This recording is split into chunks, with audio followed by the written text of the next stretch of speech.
une partie de la région des Savanes est de plus en plus exposée aux menaces sécuritaires. Une situation qui a engendré des déplacés. Pour renforcer la résilience des populations, un plan d'urgence a été mis en place par le gouvernement. Plus de 50 milliards ont été engagés pour permettre à ces populations d'avoir accès à de meilleures conditions de vie au quotidien. Ainsi, différents projets structurants ont été mis en place dans différents domaines. Dans le domaine de l'éducation, plusieurs programmes se réalisent déjà.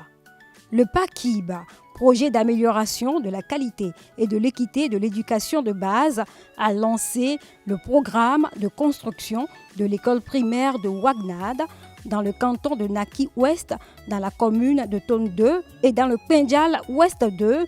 Plusieurs infrastructures sont en construction pour renforcer les capacités d'accueil en milieu scolaire.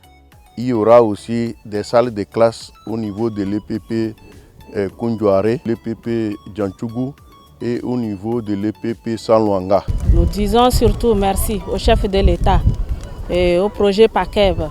Contre le terrorisme et l'extrémisme violent qui fragilisent la stabilité des États, le chef de l'État, Faure Sozibna Gnassingbé, a appelé dans son discours de vœux à la nation le 31 décembre dernier à la vigilance, au sens du devoir et au patriotisme pour créer les conditions d'une riposte vigoureuse contre ce fléau.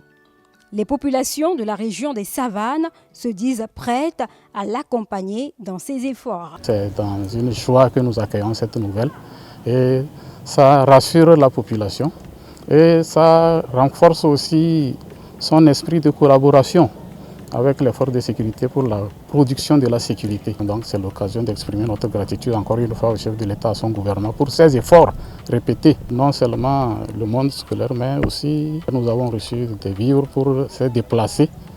Non seulement pour se déplacer, mais pour les ménages qui les ont accueillis. La recherche du bien-être des populations est prioritaire pour le chef de l'État.